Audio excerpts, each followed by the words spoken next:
पहले गले में फंसा 1 रुपए का सिक्का उज्जैन के डॉक्टर ने ऑपरेशन कर निकाला। 8 वर्ष की उम्र में बच्ची ने खेलते समय सिक्का फंसा लिया था।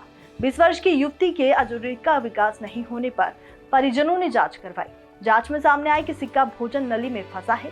डॉक्टर ने लेजर ऑपरेशन कर उसकी भोजन नली से सिक्के को निकाल दिया है। 7 से 8 साल की भी जब इन्होंने सिक्का खाया तो उस सिक्के के बाद फिर उन्होंने हॉस्पिटल लेके गए तो उसके उल्टी वगैरह शायद जो हुई तो इन्होंने देखा नहीं। अंधेरे में जब लाइट नहीं रहती थी तो उस अंधेरे में सोचे उल्टी के रास्ते निकल गया होगा तो उस चीज़ को ये भूल गए, नज़रअंदाज कर दी। उसके बाद फिर 12 साल बाद मैंने स्पेशली मैडम को दिखाया, बोले इनकी मतलब हेल्थ वगैरह नहीं बन रही है। तो उन मैडम को ये सारी बताई थी कि 12 साल पहले खाया और वो हमने देखा नहीं था जी। तो बोले एक काम करो, सबसे पहले इसका एक्सरे करवा ले। एक्सरे में ये सिक्का आ गया।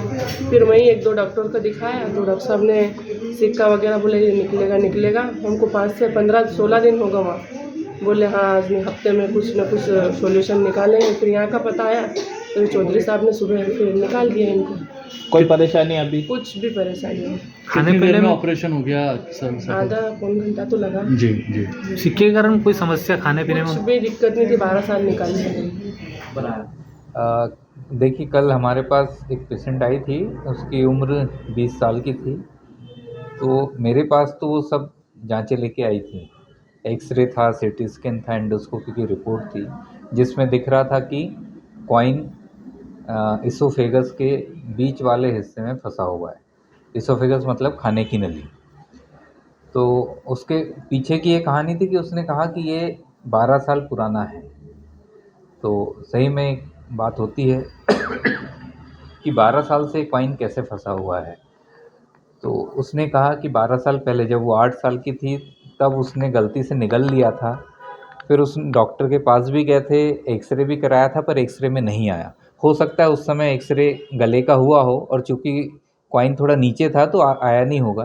तो उस समय उन लोगों ने सोचा कि कॉइन तो निकल गया है। तो कुछ चेकअप वगैरह नहीं हुआ और उसको प्रॉब्लम नहीं था, खाती पीती थी, बस थोड़ा ये था कि कुछ ठोस खाने में दिक्कत कभी आती थी। फिर बीच में ही हुआ कि उसका वज़न बढ़ नहीं रहा था तो उसके घर वालों ने सोचा कि एक चेकअप कराते हैं। तो इंदौर में ही वो डॉक्टर साहब के पास गए जनरल चेकअप कराने, थायराइड का चेकअप कराने। तो उनने एक्सरे लिख दिया। अब वो एक्सरे में फिर ये कॉइन आया, चेस्ट एक्सरे में कि कॉइन फंसा हुआ है। फिर उन्होंने कंफर्म करने के लिए सीटी स्कैन कराया। फिर अपर जीआई एंडोस्कोपी मतलब खाने की नली की एंडोस्कोपी द्वारा जांच कराई तो उसमें पाया गया कि कॉइन फंसा हुआ है।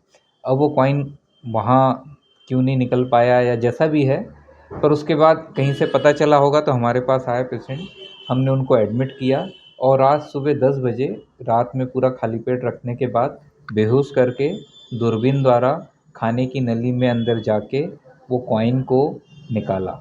जब हमने निकाला तो उसमें पता चला कि कॉइन जो था वो खाने की नली की अंदर वाली झिल्ली से चिपका हुआ था। मतलब अपने को लग रहा है ना कि 12 साल से क्यों नहीं निकला। और रियली ये मैं इतने करीब 30 साल की प्रैक्टिस में फ़र्स्ट टाइम देख रहा हूँ कि ऐसा कोई केस आया कि 12 साल से कॉइन फंसा हुआ। तो उसका पता चला कारण अपने को कि वो खाने की नली की जो अंदरूनी झिल्ली रहती है उससे चिपक चुका था पूरे, जिसको हम एडिशंस बोलते हैं। एडिशंस हो गए थे, इस कारण वो नीचे नहीं जा पा रहा था। तो निकालने में भी थोड़ी दिक्कत गई लेकिन निकल गया और वहाँ थोड़ी स्कारिंग थी। तो कॉइन हमने निकाल दिया है बेहोश करके और उसके बाद पेशेंट अभी स्वस्थ है और खाना पीना भी उसको चालू करा दिया है। डॉक्टर ने बताया कि सिक्का आहार नली में गले से नीचे फंसा हुआ था। मंगलवार को नाजमीन का ऑपरेशन किया गया जो कि सफल रहा। उज्जैन से मृदुभाषी प्रदेश के लिए अमृत बिंडवाल की रिपोर्ट। वीडियो को लाइक करें, शेयर करें। मृदुभाषी प्रदेश से जुड़ने के लिए चैनल को सब्सक्राइब करें। नोटिफिकेशन के लिए बेल आइकन दबाना ना भूलें।